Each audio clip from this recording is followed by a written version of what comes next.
गौर से सुनिए दोस्तों, क्या आपने कभी गहराई से सोचा है कि अगर आप अपने मन को पूरी तरह से वश में कर लें तो आपकी जिंदगी कैसे बदल सकती है। सोचिए, अगर आप अपने मन से कहें अब शांत हो जाओ, और वो बिना किसी बहाने, बिना किसी विचार के बस शांत हो जाए, तो क्या आप कल्पना कर सकते हैं आप क्या क्या हासिल कर सकते हैं। अगर आप कहें अब ध्यान केंद्रित करो, तो आपका मन इधर उधर भटकने के बजाय एकदम तीर की तरह अपने लक्ष्य पर जा लगे। यह कोई चमत्कार नहीं है, यह कोई सपना नहीं है, यह एक कला है, और आज हम उसी कला का राज खोलने जा रहे हैं। क्यों कहा गया है कि जिसने अपने मन को जीत लिया उसने पूरे ब्रह्मांड को जीत लिया। क्यों गौतम बुद्ध ने कहा मन सब कुछ है, जो तुम सोचते हो वही तुम बनते हो। क्यों शास्त्रों में बार बार कहा गया मने मनुष्याणम कारणम बंध मोक्षो, अर्थात मन ही बंधन का कारण है और मन ही मुक्ति का। क्योंकि युद्ध बाहरी दुनिया से नहीं, अपने मन से है, और जिसने इस युद्ध में जीत हासिल कर ली उसके लिए फिर कोई दुनिया कठिन नहीं रहती। अब सोचिए, आज आपके साथ क्या होता है। आप किसी जरूरी काम में बैठते हैं और मन अचानक बीते हुए किसी झगड़े की याद दिला देता है, या कोई डर, कोई चिंता, किसी बात का पछतावा जो अभी हुआ भी नहीं, उस पर सोचते रहना। आपका मन आपके खिलाफ काम करता है। जब फोकस करना हो तब भटकाता है, जब शांत रहना हो तब शोर करता है, जब आपको हिम्मत चाहिए तब डराता है।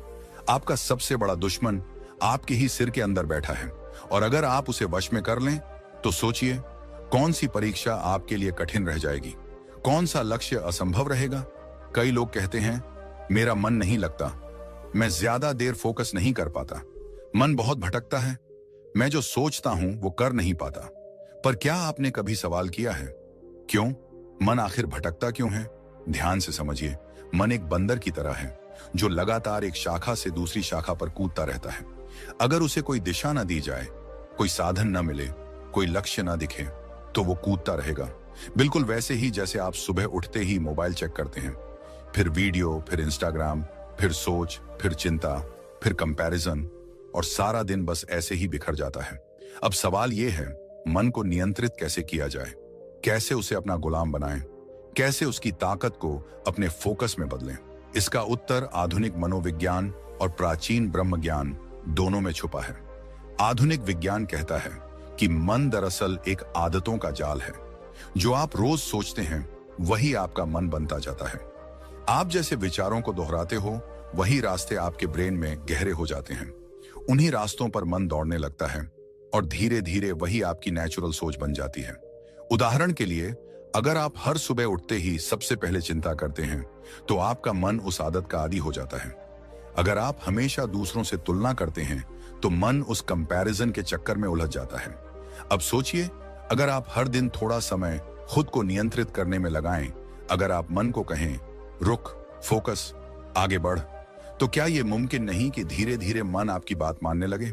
गौतम बुद्ध ने कहा था मन ही सब कुछ है, अगर तुम उसे नियंत्रित कर लो तो दुख तुमसे दूर भाग जाते हैं।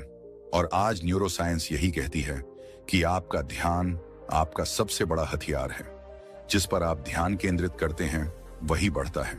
इसलिए अगर आप फोकस चाहते हैं तो मन को बिखरने से बचाना होगा।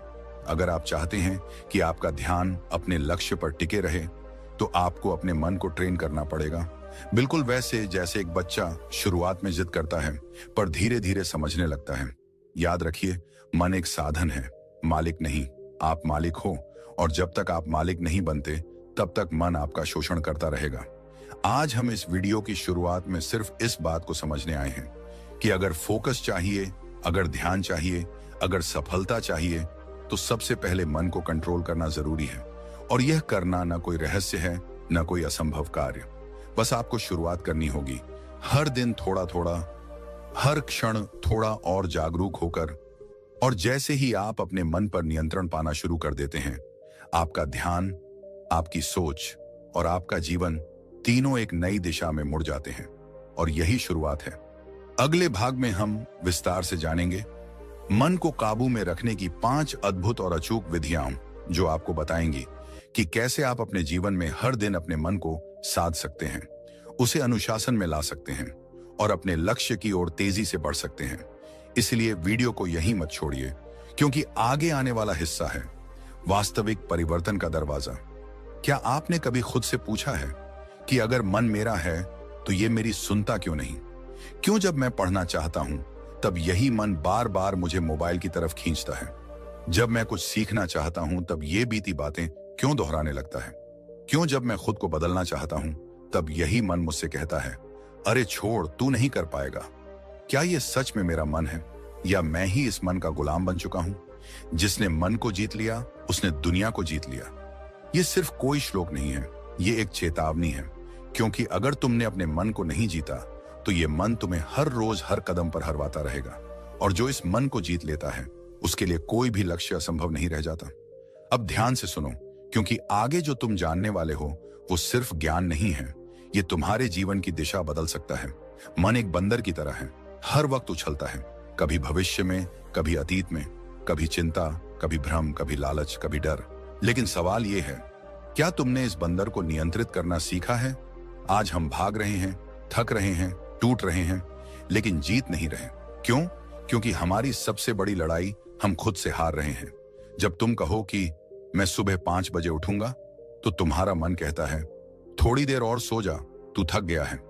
जब तुम कहो अब मैं अपना फोकस पढ़ाई या काम पर लगाऊंगा तो तुम्हारा मन कहता है पहले थोड़ी सी इंस्टाग्राम देख ले, फिर शुरू करेंगे। और जब तुम कहो अब मैं अपने जीवन में बदलाव लाऊंगा तो वही मन कहता है तू कौन सा खास है, सब ऐसे ही चलते हैं, तू क्यों इतना सीरियस हो रहा है?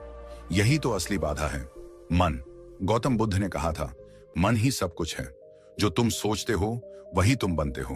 अब जरा ठहरो और सोचो, अगर तुम अपने मन के मालिक बन जाओ, अगर तुम ये तय कर सको कि कब सोचना है, कब नहीं, कब ध्यान लगाना है, कब शांत रहना है, तो क्या तुम एक नया जीवन नहीं बना सकते?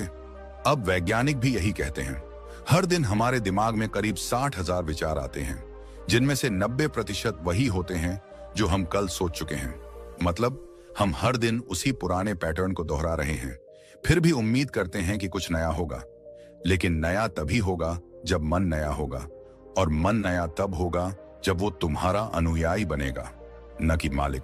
जब बच्चा पहली बार साइकिल चलाता है तो उसका मन डराता है, गिरेगा, चोट लगेगी। लेकिन जब वो डर से ऊपर उठकर अभ्यास करता है तो साइकिल भी चल जाती है और आत्मविश्वास भी जन्म लेता है। ऐसा ही मन के साथ भी होता है। शुरू में डर लगता है, ध्यान करने में, फोकस करने में, मोबाइल से दूर रहने में, आलस छोड़ने में। लेकिन जब तुम एक बार इस मन को टकरा कर नहीं, समझाकर जीतने लगते हो, तब यह मन तुम्हारा सबसे बड़ा साथी बन जाता है। मन को कंट्रोल करना आसान नहीं, लेकिन नामुमकिन भी नहीं। इसके लिए चाहिए सिर्फ एक चीज, सचेत अभ्यास। हर दिन अपने आप से पूछो, क्या मैं वही सोच रहा हूं जो मुझे सोचना चाहिए? क्या मैं वही कर रहा हूं जो मुझे करना चाहिए? क्या मेरा मन मेरे अधीन है या मैं उसके? हर बार जब तुम बेकार की सोच में खो जाते हो, खुद को पकड़ो। हर बार जब मन बहकाता है, उसे याद दिलाओ, अब मैं तेरा मालिक हूं। यह शुरुआत मुश्किल लगेगी, लेकिन यही शुरुआत तुम्हें वहां ले जाएगी जहां दुनिया के सबसे सफल, सबसे शांत, सबसे जागरूक लोग पहुंचते हैं। मन की शक्ति कोई कल्पना नहीं है, ये रियल साइंस है, ब्रह्म ज्ञान है। ऋषियों ने हजारों साल पहले जिस ध्यान, एकाग्रता और आत्मनियंत्रण की बात की, आज की न्यूरोसाइंस भी उन्हीं चीजों को माइंडफुलनेस, न्यूरोप्लास्टिसिटी और ब्रेन रिवायरिंग कहकर सिद्ध कर रही है। मतलब साफ है, मन को जीतो तो हर चीज तुम्हारे लिए संभव हो जाती है। क्योंकि जब मन शांत होता है तब फोकस गहरा होता है, फोकस गहरा होता है तब काम में पूर्णता आती है, और जब पूर्णता आती है तो सफलता स्वतः तुम्हारे कदम चूमती है। आज का सवाल यही है, क्या तुम अपने मन को जीतने के लिए तैयार हो, या फिर हमेशा की तरह उसी बहानेबाज, भ्रमित और अशांत मन के पीछे घिसटते रहोगे? क्या आप जानते हैं कि आपके जीवन की सबसे बड़ी जीत या सबसे बड़ी हार कहीं बाहर नहीं, बल्कि आपके मन के अंदर तय होती है? आप सुबह उठकर सोचते हैं कि आज बहुत सारा काम करना है, आज से पढ़ाई शुरू करनी है, आज से फोकस करना है। लेकिन कुछ ही मिनटों में मन मोबाइल की तरफ भाग जाता है, कुछ पुरानी बातों में उलझ जाता है, या फिर बेवजह चिंता करने लगता है। और यही होता है असली युद्ध।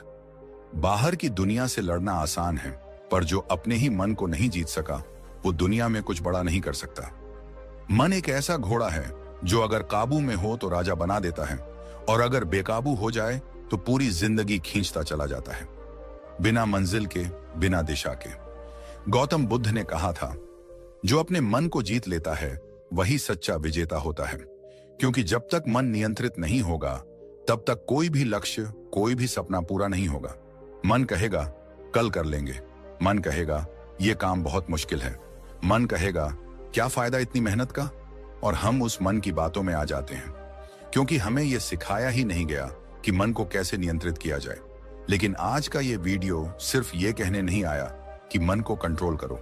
आज हम जानेंगे वो पहली विधि जिससे हजारों सालों से ऋषि, मुनि, योगी और आज के महान लीडर्स भी अपने मन को मजबूत बनाते आए हैं। पहली विधि है ब्रह्म मुहूर्त उठना। मन के ऊपर राज करने का समय। अब आप कहेंगे ये तो सुना है, लेकिन इससे मन का क्या लेना देना। तो चलिए इसे गहराई से समझते हैं। ब्रह्म मुहूर्त यानी सुबह 4 से 6 बजे का समय। ये वो समय होता है जब पूरा वातावरण शुद्ध, शांत और ऊर्जा से भरपूर होता है। शरीर भी इस समय न्यूरोलॉजिकल और हार्मोनल स्तर पर एक विशेष अवस्था में होता है।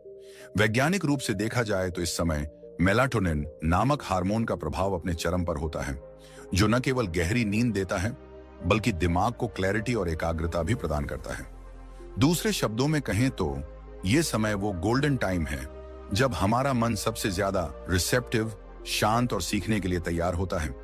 जैसे ही आप इस समय उठते हैं और बिना किसी शोरगुल के एकांत में बैठते हैं, तो धीरे धीरे आप महसूस करेंगे कि आपका मन अब पहले जैसा भागता नहीं है। ध्यान लगाना आसान हो जाता है, पढ़ाई करते समय शब्द जल्दी समझ आते हैं, और अगर आप कोई लक्ष्य तय करें तो मन उसमें रुकावट नहीं डालता बल्कि सहयोगी बन जाता है। अब सोचिए, अगर रोज सुबह आप अपने दिन की शुरुआत एक ऐसे समय से करें जब पूरा ब्रह्मांड शांत हो, जब आपकी चेतना सबसे ज्यादा शुद्ध हो और जब मन सबसे कम व्याकुल हो, तो क्या आप अपने मन को धीरे धीरे नियंत्रण में नहीं ले आएंगे? आज के समय में जहां लोग फोकस बढ़ाने के लिए तरह तरह की दवाइयां, एप्स और कोचिंग का सहारा ले रहे हैं, वहीं हमारे प्राचीन ग्रंथों ने हजारों साल पहले इसका सीधा और सटीक समाधान दे दिया था। ब्रह्म मुहूर्त में उठो और अपने मन का राजा बनो। और यह केवल भारत के वेदों और उपनिषदों की बात नहीं है। आज की आधुनिक साइकोलॉजी भी यही कहती है कि सुबह जल्दी उठने वाले लोगों का विल पावर ज्यादा मजबूत होता है, क्योंकि जब आप सुबह नींद और आलस पर जीत हासिल करते हो तो दिन के बाकी छोटे बड़े फैसलों में भी मन आपको नहीं रोकता। अब आप खुद सोचिए, आप सुबह उठते ही फोन उठाते हैं और 15 मिनट स्क्रॉल करते करते 1 घंटा निकल जाता है। फिर मन कहता है अब क्या फर्क पड़ता है, दिन तो बिगड़ ही गया। और यहीं से शुरू होता है दिन भर का डिस्ट्रैक्शन, चिड़चिड़ापन और फोकस की कमी। लेकिन जब आप ब्रह्म मुहूर्त में उठते हैं, आप दिन पर नियंत्रण करना शुरू करते हैं। आपका मन एक गुलाम की तरह आपके आदेश का पालन करता है। ध्यान लगाओ, मन बैठ जाता है। पढ़ाई करो, मन सहयोग देता है। प्लानिंग करो, विचार स्पष्ट रूप से सामने आते हैं। ब्रह्म ज्ञान के अनुसार यही समय होता है आत्मा और परमात्मा के सबसे नजदीक आने का, क्योंकि नींद से जागते ही मन सबसे शुद्ध होता है और उसमें बीते कल की मलिनता, आज के भय या भविष्य की चिंता नहीं होती। यह समय होता है नए विचारों के बीज बोने का, और उन्हीं बीजों से धीरे धीरे आपका चरित्र, आपका भाग्य और आपका जीवन आकार लेता है। गौतम बुद्ध अपने शिष्यों को इसी समय ध्यान करने की सलाह देते थे।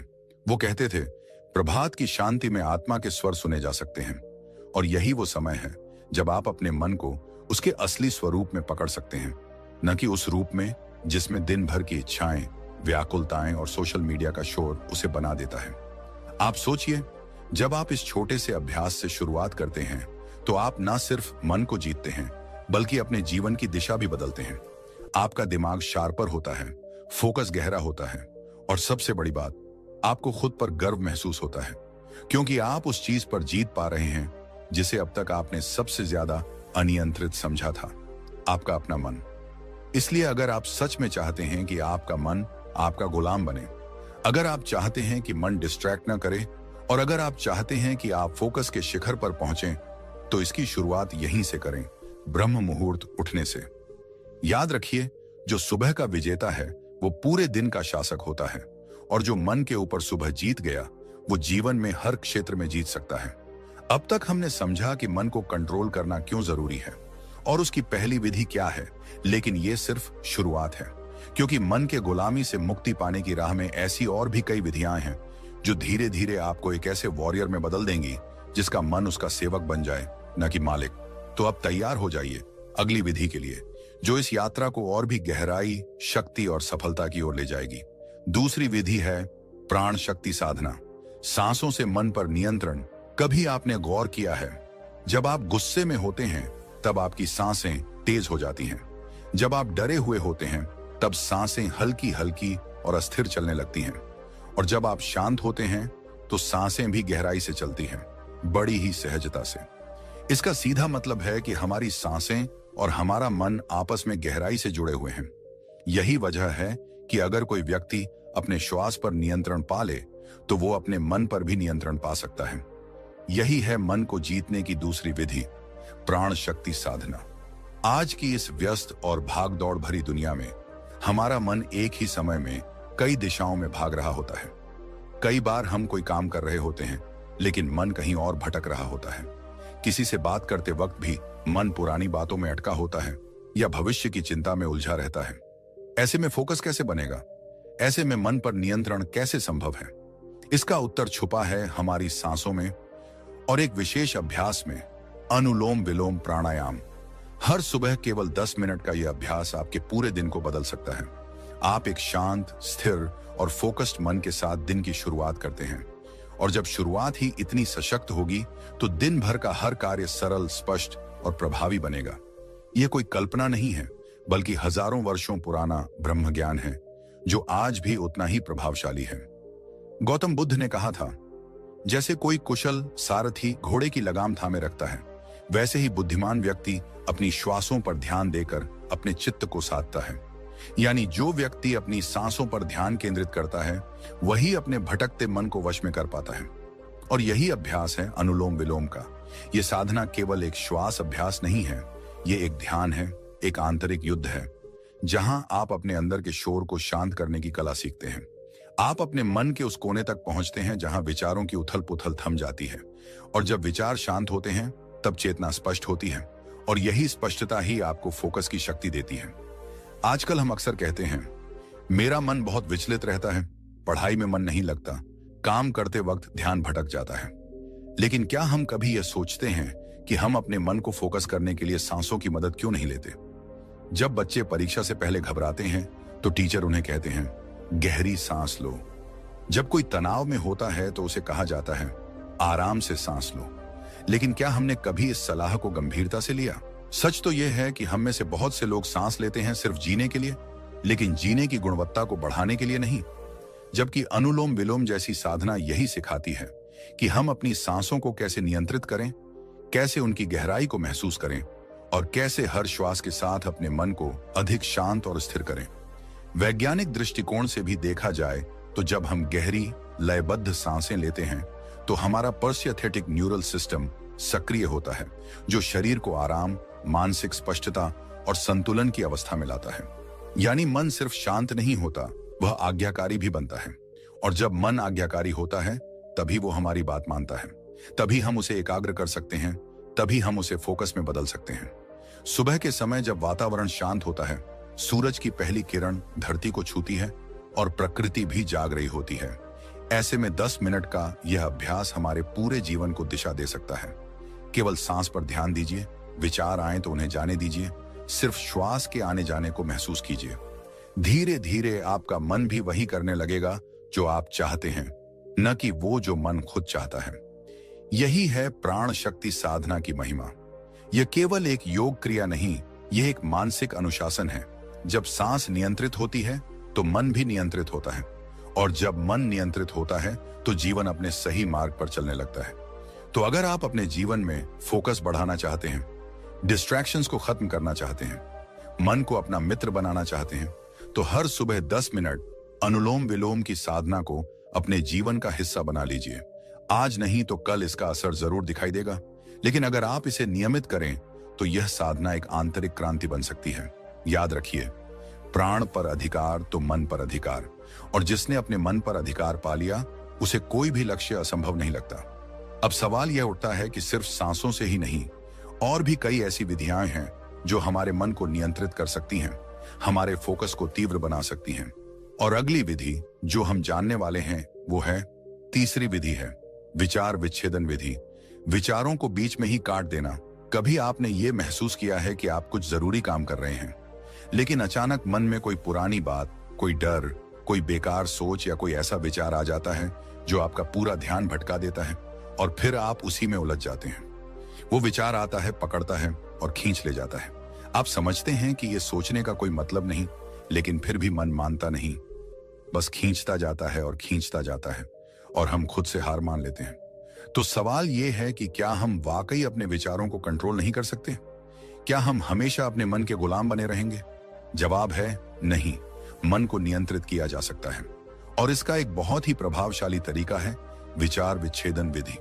ये विधि आपको सिखाती है कि जब भी कोई अनचाहा, नकारात्मक या फालतू विचार आपके भीतर घुसने की कोशिश करे तो आप उसे बीच में ही पकड़कर वहीं काट दें। ये एक मानसिक ब्रेक है, एक अलार्म है जो आप खुद के भीतर लगाते हैं। जैसे ही कोई विचलित करने वाला विचार आए, आप तुरंत अपने अंदर जोर से कहें रुक जा या कट, और उसी पल अपने शरीर को किसी उपयोगी क्रिया में लगा दें। ये क्रिया कुछ भी हो सकती है, उठकर पानी पी लेना, वॉक पर चले जाना, कोई किताब खोलना या आंखें बंद करके लंबी सांस लेना। इससे आप उस विचार की पकड़ से बाहर निकल आते हैं। अब आप सोच रहे होंगे कि क्या सिर्फ रुक जा बोल देने से विचार रुक जाते हैं? तो इसका जवाब है अगर आप इसे बार बार करेंगे तो हाँ, मन को आदत पड़ती है। शुरू में थोड़ी मेहनत लगती है, लेकिन धीरे धीरे मन सीखता है कि उसे किस विचार पर रुकना है और किसे छोड़ देना है। मन वही करता है जिसे आप बार बार आदेश देते हैं। जैसे एक घोड़ा बार बार एक ही दिशा में खींचा जाए तो कुछ समय बाद वह खुद ब खुद उसी दिशा में चलने लगता है। ठीक वैसे ही जब आप अपने मन को बार बार आदेश देते हैं रुक जा, कट, इधर ध्यान दे, तो वह मानने लगता है। शुरू में यह थोड़ी नाटक जैसी प्रक्रिया लग सकती है, लेकिन यही अभ्यास जब आदत बनता है तो चमत्कार होता है। आइए इसे एक रिलेटेबल उदाहरण से समझते हैं। मान लीजिए आप किसी ऐसे इंसान के बारे में सोच रहे हैं जिससे आपका मन खराब होता है। वो व्यक्ति, उसकी बातें, उसके झूठ, उसका धोखा, ये सब आपको परेशान करते हैं। अब आप जानते हैं कि ये सोच आपको कोई समाधान नहीं देगा, सिर्फ जलाएगा, थकाएगा और आपका कीमती समय बर्बाद करेगा, लेकिन फिर भी मन वहीं जाता है। अब इसी समय आपको इस विचार विच्छेदन विधि का प्रयोग करना है। जैसे ही ये सोच मन में आए, तुरंत कहिए रुक जा और उसी पल खुद को किसी काम में लगा दीजिए। टेबल साफ करिए, एक चुटकुला पढ़िए, अपने हाथ पैर स्ट्रेच करिए, कुछ भी, लेकिन उस विचार के पीछे मत जाइए। यही अभ्यास धीरे धीरे आपकी मानसिक मांसपेशियों को मजबूत करता है। अब आप कहेंगे मन तो खुद ही चल पड़ता है, हम तो उसे बुलाते भी नहीं। बिल्कुल सही, लेकिन बुद्ध कहते हैं जो मन को जीत लेता है वह संसार को जीत सकता है, और मन को जीतने की शुरुआत यहीं से होती है। सोच को पहचानो, उसे रोको और ध्यान को दूसरी ओर मोड़ो। विज्ञान भी इस बात की पुष्टि करता है। न्यूरोसाइंस कहता है कि जब आप किसी विचार को बार बार सोचते हैं तो उस विचार के लिए आपके दिमाग में एक न्यूरल पाथवे बन जाता है, और जब आप उस पाथवे को तोड़ने की कोशिश करते हैं, यानी विचार के बीच में ही कट कर देते हैं, तो धीरे धीरे वो पाथवे कमजोर पड़ने लगता है। ये ठीक वैसा ही है जैसे कोई घास का रास्ता अगर लंबे समय तक न चला जाए तो वह फिर से हरा भरा हो जाता है और रास्ता गायब हो जाता है। तो अगली बार जब कोई पुराना दुख, कोई डर, कोई अफसोस, कोई कंपैरिजन या कोई ईर्ष्या वाला विचार आपके मन में आए, तो याद रखिए आप उसके गुलाम नहीं हैं। आप कह सकते हैं कट, इनफ, अब नहीं। और जब आप बार बार ऐसा करेंगे तो आपके भीतर एक शक्ति जागेगी, वही शक्ति जो हर महान साधक में होती है, वही शक्ति जो अर्जुन को अपने लक्ष्य पर केंद्रित रखती है, वही शक्ति जो बुद्ध को बोधि वृक्ष के नीचे विचलित नहीं होने देती। इसलिए याद रखिए, हर बार जब आप अपने विचार को बीच में ही काटते हैं, आप अपने मन को सिखा रहे होते हैं कि किस दिशा में जाना है, और यही तो है असली फोकस, ध्यान को बार बार सही दिशा में मोड़ना। और अंत में यही विचार विच्छेदन विधि आपकी जिंदगी में वो बदलाव ला सकती है जिसकी आपको सच में जरूरत है। सिर्फ एक अभ्यास, रुक जा, और आपका मन आपकी बात मानने लगेगा। अब जरा सोचिए, अगर आप रोजाना 10 बार भी अपने नकारात्मक विचारों को इसी तरह रोक लें तो 10 बार आपने अपने फोकस को बचा लिया, और यही छोटे छोटे पल मिलकर एक बड़ा बदलाव बनाते हैं। वही बदलाव जो जीवन की दिशा बदल देता है। और अब जब आपका मन यह स्वीकार करने लगे कि वह आपके आदेश से चलता है, तो अगली विधि में हम जानेंगे कि कैसे हम अपने मन की स्मृति शक्ति को बढ़ाकर फोकस को एक नए स्तर तक पहुंचा सकते हैं। चौथी विधि है बोध शून्यता ध्यान, मन को शून्य की गोद में लाना। क्या आपने कभी अपने मन की आवाज को गहराई से सुना है? कभी गौर किया है कि दिन भर हम खुद से कितनी बातें करते रहते हैं? कभी डर, कभी चिंता, कभी असुरक्षा, कभी पछतावा, और कभी कभी तो ये बातें इतनी तेज होती हैं कि हम अपने ही अंदर शोर महसूस करने लगते हैं। जरा रुकिए, क्या आपको पता है ये लगातार चलने वाला विचारों का तूफान ही असली कारण है, फोकस टूटने का, थकान का और उस अंदरूनी बेचैनी का जो हमें चैन से बैठने नहीं देती। आज हम बात करने जा रहे हैं उस विधि की जो इस तूफान को शांत कर सकती है। ये वो चुप्पी है जो शोर को खत्म करती है। ये है बोध शून्यता ध्यान, यानी अपने विचारों से दूरी बनाना, उन्हें रोकना नहीं, बस उन्हें जाने देना। मन को उस स्थिति में लाना जहां कोई शब्द नहीं होता, कोई कल्पना नहीं होती, कोई योजना नहीं होती, केवल मौन होता है। क्या करना है? बहुत कुछ नहीं, बस रोज 15 मिनट खुद को देना है। कोई महंगे कोर्स, कोई गुरुकुल, कोई मंत्र नहीं, बस एक शांत कोना चुनिए, बैठ जाइए, आंखें बंद कर लीजिए और सब कुछ छोड़ दीजिए। कोशिश मत कीजिए विचारों को रोकने की, क्योंकि जितना आप उन्हें रोकेंगे वे उतनी ज्यादा जिद करेंगे। बस उन्हें आने दीजिए और फिर जाने दीजिए। जैसे बादल आते हैं फिर बिना किसी कोशिश के चले जाते हैं, वैसे ही जैसे जैसे आप यह करना शुरू करेंगे आपको दो अनुभव होंगे। पहला, पहले मन बहुत शोर करेगा, ऐसा लगेगा कि यह तो और भी ज्यादा भागने लगा है, लेकिन रुकिए, यह एक संकेत है कि वह खाली हो रहा है। दूसरा अनुभव होगा, एक दिन अचानक सब शांत हो जाएगा। आपको लगेगा कि विचार कम हो रहे हैं और एक गहरी स्पष्टता मन में उतर रही है। मन को शून्यता में ले जाने की यह साधना धीरे धीरे आपके भीतर गहराई से उतरती है, और जब शून्यता का अनुभव होता है तब बुद्धि तेज हो जाती है, शरीर शांत होता है और सबसे खास बात, फोकस एकदम धारदार हो जाता है। अब कोई भी काम करते समय मन बार बार भटकता नहीं, बल्कि पूरे होश और ऊर्जा के साथ एक ही बिंदु पर केंद्रित रहता है। अब आप सोच रहे होंगे, क्या इतना आसान है मन को शांत करना? नहीं, यह आसान नहीं, लेकिन यह असंभव भी नहीं है। यही तो अभ्यास है, यही तो वो विज्ञान है जिसे आज की मनोविज्ञान की दुनिया माइंडफुल साइलेंस कहती है, और जिसे हजारों साल पहले गौतम बुद्ध ने निर्वाण के द्वार का प्रथम चरण कहा था। बुद्ध कहते थे, जहां विचार नहीं वहीं सच्चा शांति और शक्ति है, यानी विचारों की भीड़ में हम शक्ति खोते हैं। लेकिन जब हम विचारों से ऊपर उठ जाते हैं, जब मन एकदम मौन हो जाता है, तब वही मौन हमारी शक्ति बन जाता है। आधुनिक न्यूरोसाइंस ने भी यह साबित किया है कि जब मन को शून्यता में लाया जाता है तो दिमाग का डिफॉल्ट मोड नेटवर्क शांत होता है। यही वह हिस्सा है जो फालतू सोच, पछतावा, चिंता और कल्पनाओं में हमें उलझाए रखता है। जब वह शांत होता है तब ब्रेन की क्लैरिटी, डिसीजन मेकिंग और इमोशनल स्टेबिलिटी बढ़ती है। इसीलिए बोध शून्यता ध्यान कोई धर्म नहीं, कोई कर्मकांड नहीं, यह जीवन जीने की एक सच्ची कला है।